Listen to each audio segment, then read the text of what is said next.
Top Med Talk.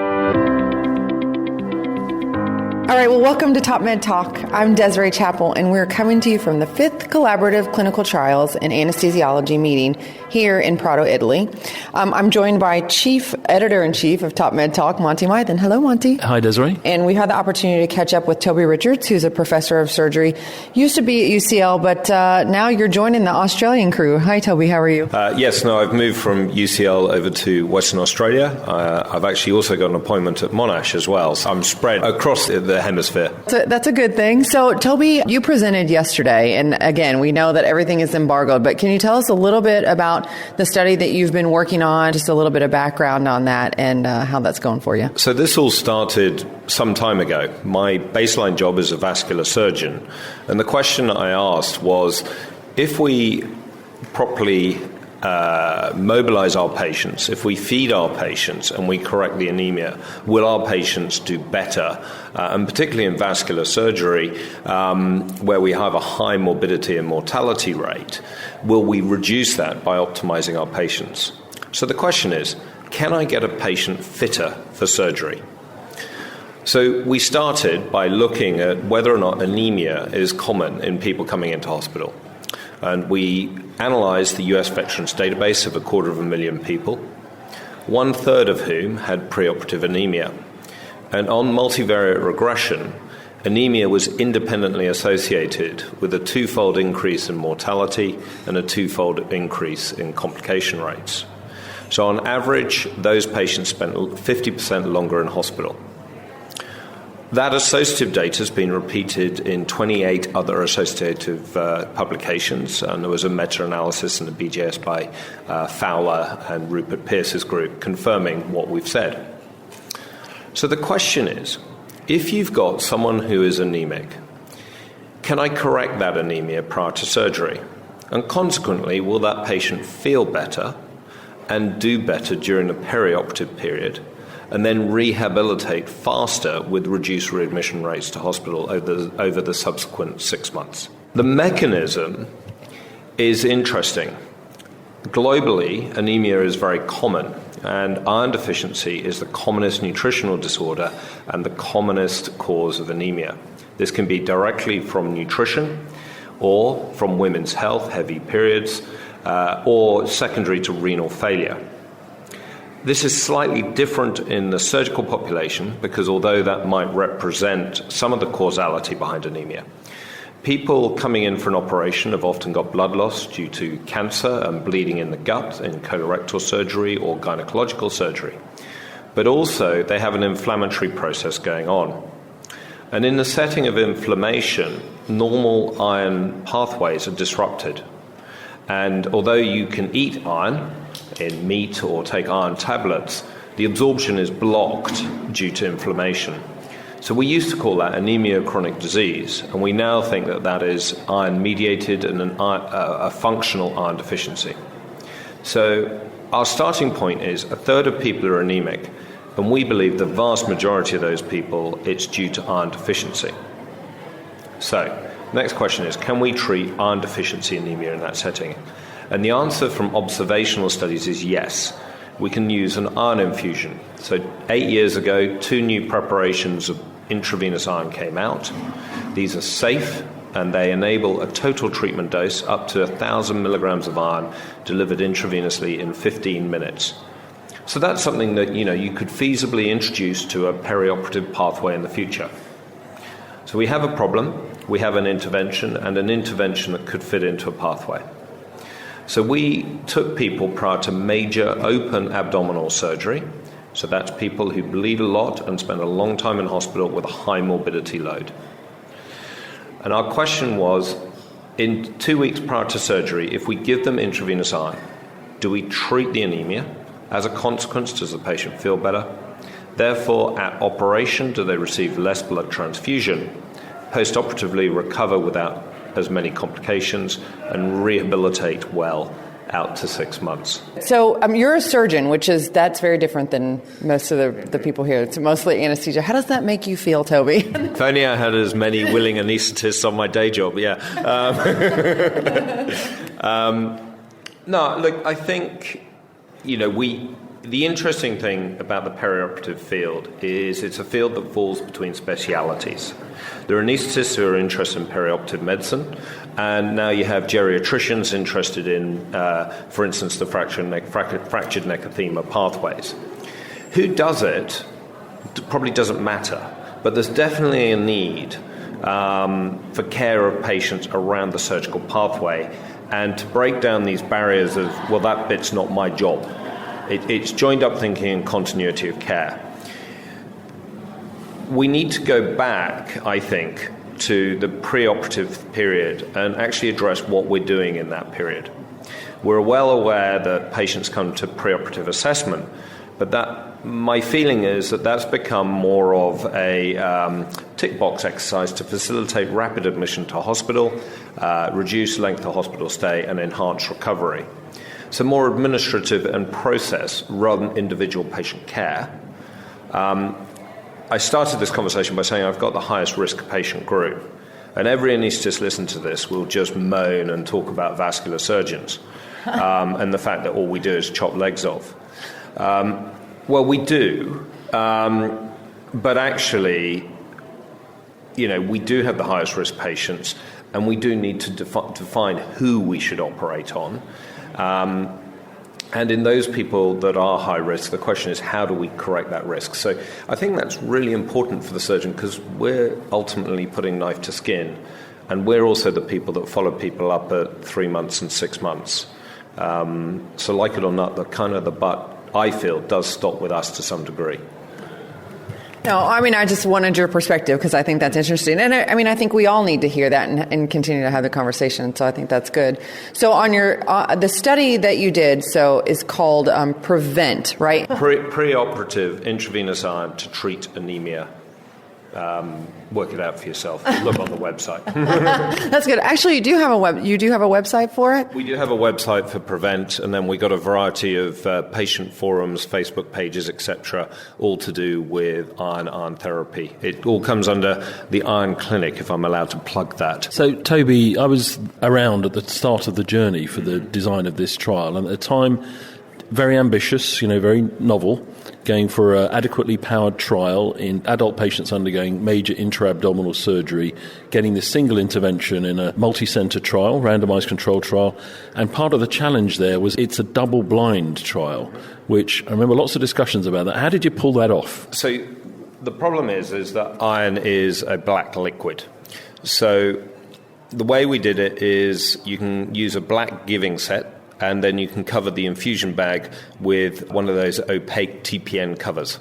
The patients were consented, and they would go to often a different unit, so a day case ward or to a treatment room, and there'd be an unblinded person who would prepare the drug, load it up into 100 mils or 200 mils of saline, run it through, and put a line in.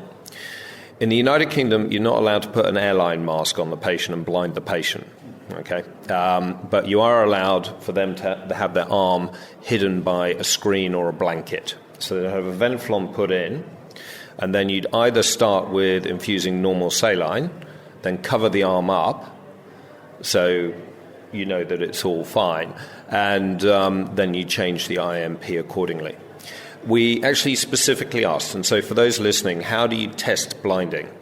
Well, we asked the patients. And exactly half of patients said, I had no idea what I got at all. Half said they got iron and half said they got placebo. So it's an even spread. And we will then marry that up to test the quality of our blinding and concealment. And you ended up your power calculation, I think, with about 500-ish patients? So at the time that we planned this, which is almost 10 years ago, 40% of people undergoing major surgery were getting a blood transfusion. I felt, as a surgeon, that reducing from 2 units of blood to 1 unit of blood or 3 units of blood to 1 unit of blood actually clinically doesn't make much difference. We tend to think transfuse a patient or not. So clinically I felt that transfusion or not what should be the primary endpoint. We anticipated with intravenous iron that would increase hemoglobin by 5 to 8 grams per litre, so not a massive amount, but that would be enough to reduce blood transfusion by about 15%. And that's how we powered to 500, allowing for a 5% mortality and a 5% dropout rate. And recruitment was going really well after a few initial hiccups and some challenges with some of the exclusion criteria. And then along came a set of NICE guidance. These are guidance in the UK for a government sort of level, which implied fairly heavily that actually giving people intravenous iron preoperatively was the right thing to do. Yet you're in the middle of a funded trial that's asking that question. So there are two things. One, when we designed the protocol, we wanted to be scientific. So we wanted to bring people after their IMP, we wanted to bring them back 2 weeks afterwards to say, yeah, you've had your IMP, not sure if it's placebo or iron. How do you feel? So let's do a quality of life assessment. Do these people feel better? Do they feel fitter? Patients won't come back before surgery for research. So we lost a good 6 months at the beginning and realizing that and having to change the protocol to change that. We were then recruiting very nicely, averaging 12 to 14 patients a month. NICE came along and we were straight down to 5 to 8. It was a really big problem. We actually got a letter from the head of NICE saying that they fully supported the trial and they regarded being in the trial as compliant with NICE guidance. But yeah, it was a huge problem, a really huge problem. And so consequently, we finished 6 months later than anticipated, and we got 487 patients out of 500. The results are still powered for 90%, and we received, and so we're now powered for 88.7%, so not much in it. Congratulations, and we know that you're just getting the results through now and they're embargoed, but we're going to hear them, we hope within, maybe this year, but certainly within the next year. It always takes a lot longer than one anticipates, so congratulations to you and everyone for managing to finish that. Thank you very much, and I think if you believe in clinical data and clinical trials, and those listening to this podcast, by definition, are here and listening because they want to hear data. The only way we can get data is if every single clinician buys into the reason why they need data. We don't know best. We think we do. But often we're not right. And we've had shows of hands today at this meeting about, with my trial, what do you think the result is? Do you think it's A or B? And uniformly, the audience of professional trialists have been wrong. Okay? So if you're listening to this, if you see a patient who's eligible for a clinical trial, think the clinical trial first, because that's the only way we can develop and push forward data so that we can offer better care to our patients. Thank you very much for saying that, especially after being here this weekend. That is ever more poignant. But so moving on to one other topic we wanted to talk to you about. Monty had mentioned that you had done some work and it was called The Iron Woman, which is an interesting title. Can you tell us a little bit more about that? I've worked in this field now for almost 2 decades and in the perioperative medicine. And when you're looking at patient fitness and outcomes of surgery, we've got to think breadth. So I can't take a 75-year-old person undergoing major surgery and stick them on a treadmill or do a CPET test to utter exhaustion. I can, but their VO2 max might be so low that seeing a margin of gain of 5%, I just won't see it because they might have arthritis of the hip. So we've got 2 sets of experiments going on. We've got laboratory experiments comparing iron-deficient functionality to iron-replete. And then we wanted a group of fit and healthy human beings.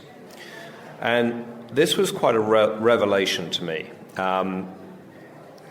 Not so much about women's health, but more the impact of women's health on their mental and physical capacity. And so we started by asking a question of, well, how do I find a group of people that I can stick on a treadmill who are used to being on a treadmill, i.e. athletes, and how can I find a group that are suffering with iron deficiency? Well, men don't get iron deficiency. Women do get iron deficiency secondary to menstrual health. And so we started off by asking, well, is heavy menstrual bleeding common in athletes? There's an assumption that they're all amenorrheic. So we did a questionnaire based on 4 questions. Do you have flooding, have passage of clots, need to double protect, or have to get up at night time to change your protection? So 2 out of 4 of those symptoms would indicate heavy menstrual bleeding. So we asked 1,000 marathon runners at London Marathon, and we found that 25% had symptoms compatible with heavy menstrual bleeding. We checked this on social media. We had to close that because clearly it was a problem. And then what we did is we went to a civil service half marathon and we offered free blood testing to all women doing the half marathon. The incidence of iron deficiency anemia was around about 11% in 200 people tested. If you had heavy menstrual bleeding, it went up to 25%. So we clearly had identified a population. We then advertised, and many thanks to the Vegan Marathon Club, because there was a lot of iron-deficient women there. I'm vegan and a runner. What's your ferritin? Not probably good enough. So we identified a huge group of women that had iron deficiency. We then put them on the treadmill to complete exhaustion. And being athletes, they kind of like that. And they want to do it again. Patients don't. And we gave them intravenous iron and we retested it. It was an observational study, high bias because they're expecting to feel better. But we saw around about a 5% increase in VO2 max in 2 weeks. And that's the equivalent of 3 months of high-intensity training. Now, this was a very biased study. It didn't quite reach many statistical significant results. Clear trend, so we're now repeating that in a randomized crossover trial. Monty's always telling me about, because I am vegan, and I used to run. I haven't run so much lately, but always complaining about how I feel. It's like, you got to get your labs drawn because you're the typical person. How's your hair? I'm not going to say. So interesting. We run a Facebook forum on women's health, and there are 3 populations, vegetarians and vegans, heavy menstrual bleeding, and recent mothers. Some fascinating data coming out about recent mothers. And if you look at postpartum anemia and you randomize women between intravenous iron and oral iron, you reduce postpartum depression by 35%. I think it's huge. It was published by Charlotte Holm in Vox Sanguis. It was actually her PhD project. It's a fantastic study, and we're really looking to reproduce that at a bigger level. What are the levels of for those particular patients with anemia? Well, first up, I haven't found anyone who can explain to me why women have a hemoglobin of 120 and men have a hemoglobin of 130. All I can say, it was a panel of 9 men in the 1950s from the World Health Organization, and I'll say nothing more there. But if you've got a hemoglobin below 130 and a ferritin below 15, you by definition are iron deficient. And from the preliminary results that we have, I can pretty much guarantee that you'll feel better with treatment. Pretty much guarantee. Commonest symptoms of iron deficiency are fatigue, tiredness, lethargy, but also mental fatigue, mental tiredness, lethargy, reduced cognition, or brain fog. Other symptoms include restless leg, palpitations, chest pain, shortness of breath. But the one thing that women won't tolerate is if you mess with their hair. Okay? And so hair that has increased shedding, increased cracking, or if you've got long hair and you put it up in a bun, the bun size is less. That is normally due to iron deficiency, and it responds to iron therapy. So, just to disclose, I have all those symptoms, and my hair is falling out. And I've always said, well, I tell you, I was like, my hemoglobin was like 13 or 130. I'm like, I'm fine. That's reasonable. Like, 130. I mean, do you think that's reasonable? I mean, I would think someone that's having like major symptoms that you would have to be lower than that. I think you've hit the nail on the head, because I'm talking about iron deficiency, and you've answered by talking about your hemoglobin. Yeah. It's a separate thing. So iron, you need around about 4,000 milligrams of iron in your body. You have about 1,000 milligrams hanging around in reserve, which is about the same as a baby requires. You then, after you've used up that 1,000 milligrams, you then sequester your iron from elsewhere in the body, the muscles, the nerves, etc. And that's why you get the symptoms that are very broad and very specific. Finally, you become anemic when the bone marrow is completely devoid of any form of iron. So it's just like kidney disease, stage 1, stage 2, stage 3, stage 4. Anemia is dialysis, but you feel lousy for a long time before that. And the average woman suffers with symptoms of iron deficiency for 8 years. So it's a decade. So I think the next phase, so since you're here and I have you, doctor, what is it, from your work and experience, not everybody can get IV iron. In the U.S., it's just not, it's becoming more available and people are looking at it, but, I'm not going to take iron supplementation. We know that it's not really that effective, right? Or is it? Following on from what I just said, 20% of the people that we treat have a hemoglobin above 130 and a ferritin below 15. The first line treatment is good quality diet, and that's a diet rich in meat because there's a specific meat heme iron absorption pathway, and plant iron is absorbed through a separate pathway. So for plant iron, you need a very acid-rich stomach, pH less than 1.8. So if you're on omeprazole or other PPI, you instantly decrease absorption. It's only absorbed in the duodenum through something called divalent metal transporter 1. So if you've had a gastric bypass, you can't absorb iron. And you need to avoid alcohol, tea or coffee for 30 minutes either side of eating because they inhibit absorption. So first up, diet. Second up, iron tablets. So it doesn't really matter which iron tablet. If you go on to any social media, there's hundreds of companies selling you all sorts of rubbish, Kardashian diet, I call it, magazine medicine, whatever. But iron tablets are essentially an iron salt. So ferrous sulfate is 200 milligrams, but the elemental iron component of that might be around about 60 milligrams. You need 60 milligrams of iron once a day. Because as you take the tablet, the body goes, wow, I've got loads of iron, and it activates hepcidin that blocks absorption. Same as thyroid and TSH. As soon as you've got some, you limit the reabsorption. And that process actually takes 24 hours. So current evidence is that one tablet alternate days is just as good as taking a tablet every day. So that's the first line treatment. But up to 30% of women won't respond to dietary supplementation. And much I'm loath to say it in the same thing, NICE guidance kicks in here, NICE NG24QS138, where oral iron has failed or is not tolerated, then an iron infusion is indicated. So in England, UK, and Europe, where NICE has influence, simply say to the doctor and to the healthcare professional, this person conforms with NICE guidance, so should have an iron infusion. And it does work. So we do a lot of advice on social media, and patients can download this document and go to their healthcare professional and say, look, I need an iron infusion. Availability is increasing throughout the UK. In America, it's a huge issue, huge issue. A ton of our listeners and just a ton of my friends, the message that they would get from this is huge because we're all experiencing that. I think middle-aged women that have had kids and whole deal. So that's really good information. I'll have to take it. Monty? Now, treading carefully here, having looked into this a little bit in the UK, if you decided to go down a self-pay route, this is not an expensive...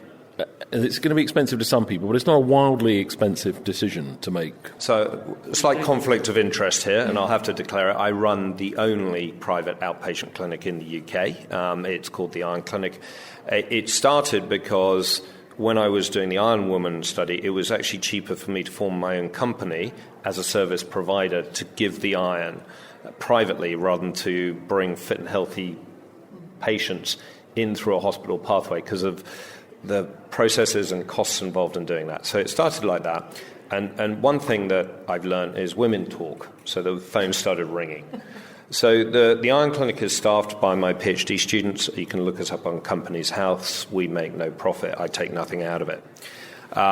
So women self-refer, and it costs £770 because by the time you've paid the CQC database, all the rest of it, there's overheads, and the PhD students, they like to be paid. They won't work for free anymore, unfortunately. So it is an option in the UK then if that's not something that you're efficient at. And I'm probably in the US. It's a problem in the US because of insurance driven. Yeah. And so the more modern preparations allow a total dose infusion in one go, just in 30 minutes. However, insurance coding often means that people will use the older iron sucrose venifer preparations, and then they suddenly have 5 sets of codes that are reimbursed. and it can end up being about $5,000. So we actually have people fly from America to the UK to London, stay for the weekend, have an infusion, and go back, and it's cheaper. So I'm going to be in the UK over the next couple of weeks. I may have to come to see you guys. I'll be the first. That's so true. Well, that's such great information, Toby. Thank you so much for sharing that and talking about what your upcoming clinical trial, and hopefully we'll see those results.